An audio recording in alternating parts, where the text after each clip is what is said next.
विपद संकुल अवस्था स्कूल छात्र छात्री माने पाठ पढ़ुछंती। पिलामानंक उत्तम शिक्षा पाई सरकार कोटी कोटी टंका खर्च करुछंती, किंतु ब्लॉक प्रशासनर अवहेला पाई छात्र छात्री को जीवन एबे विपद संकुल अवस्था बोली अभियोग करिछंती ग्रामवासी।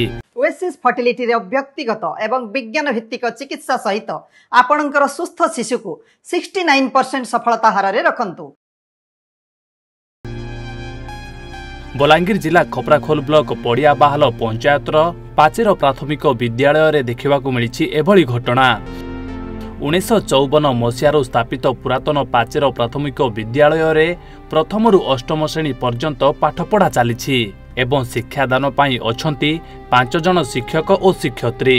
एही स्कूल रो छात्र छात्री संख्या हेउछि 130, किंतु स्कूल रे नाही पर्याप्त श्रेणी गृह। मात्र 3टी श्रेणी गृह रे पाठपढ़ा चलिथिबा बेले सेथिरु पुणी गोटिए श्रेणी गृह अवस्था अति शोचनीय होई पड़िछि। छात फाटी लुहा छड़ जल जल दिसुछि। श्रेणी गृहर बाहरे छात उपरे शिउली सह अनाबना घास सांगकू दुर्बल हेलाणी। केतेबेले जे छात गली पड़िबो ताहा भी ठिकना नाही। छात्र माने दाबी करछंती कि शीघ्र आउ किछि श्रेणी गृह निर्माण करा जाऊ। क्लास अछि भांगी जैसे छोड़ दिसुचे गठी को पड़सी बोले 1 रु 5 तक गुटे क्लास 3 बसन और 6-7 गुटे क्लास 3 बसु जे आया बुझाला बेले भी रोडसन जे हेटा ऑनलाइन हेसु तो हमके सरकार केना जल्दी गुटे स्कूल देता बोले हम पढ़तु नहला पढ़ी नहीं हबा। केतरा कोठरी अछि? 3टा कोठरी अछि। 3टा भीतर गुटे भांगी जैछि और 2टा कोठरी रे बसु हमें आरु पैन पुनी बरसिले आमे 1-2 क्लास रे बसु और 1-5 तक कोठरी रे बसु 5-1 तक आमार क्लास रे कि पैन माने गोल से जे आमे बसि नि पारु पैन वर्षा मासे जे आमे 1-2 न बसि जासु। एपटे शिक्षक मध्य समान कथा कहछंती कि पिलामानकू पाठ पढ़ाइबा बेले बाधा प्राप्त हेउछि। खूब शीघ्र आउ किछि श्रेणी गृह निर्माण करिबा पाई कहछंती स्कूल रो शिक्षक।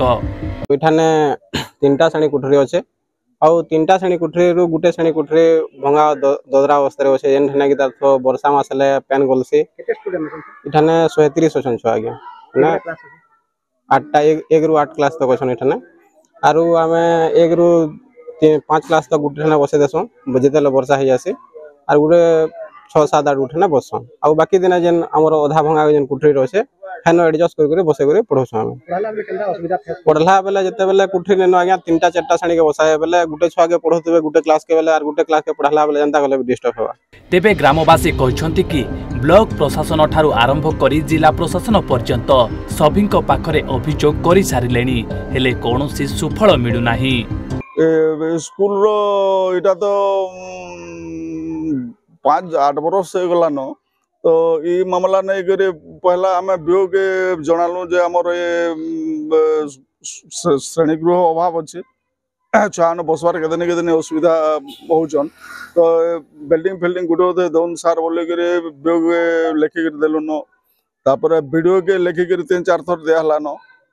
आमर एमएलए गोला एमएलए के भी दिया हेतिला लेखिक तापर एक्स एमएलए आमर केबी सिंह देव के भी लेखिक दिया हेसे तो केहे इटा नै सुनबो इनरी परिस्थिति रा टिके बुझू लेखिक बहुत अभियोग कलो न वीडियो आज्ञा के भी तार माने इथर दैछु ग्रामवासी कमिटी हिसाब भी क्वार्टर 3टा अच्छे 3टा रो आज्ञा गुटे क्वार्टर छड़ बाहरी गला न गेठी पडुछे 1 रु 5 तक गुटे क्वार्टर रे बसुछन आरो 6 रु 8 क्लास पर्यंत तार माने गुटे क्वार्टर रे बसुछन पढ़ला बेले छुआ मानकर भारी असुविधा होउछे।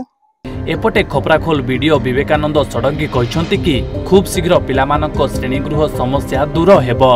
सेटा जानिछु हमें रिगार्डिंग एक्चुअली हमर पूर्व तो अवेलेबल फंड्स जहा थिला हमें देइथिलु बट सेटा रिपेयर मेंटेनेंस में आसी थिला बट रिगार्डिंग जेहेतु तांको कंडीशन बहुत ही खराब अछि से स्कूल रो हमें एसीआर पे का आउथर प्रपोजल देइछु तो से रिगार्डिंग जति फंड्स आसला हमें तुरंत एसीआर एडिशनल क्लासरूम करेबो एवं जहाज भी दरकार रिपेयर मेंटेनेंस जोडा वाटर ड्रिपिंग होची कि कोन होची तार व्यवस्था करेबो। बलांगीर खपराखोल रु ज्योतिरंजन पंडा को रिपोर्ट ओडिशा भास्कर।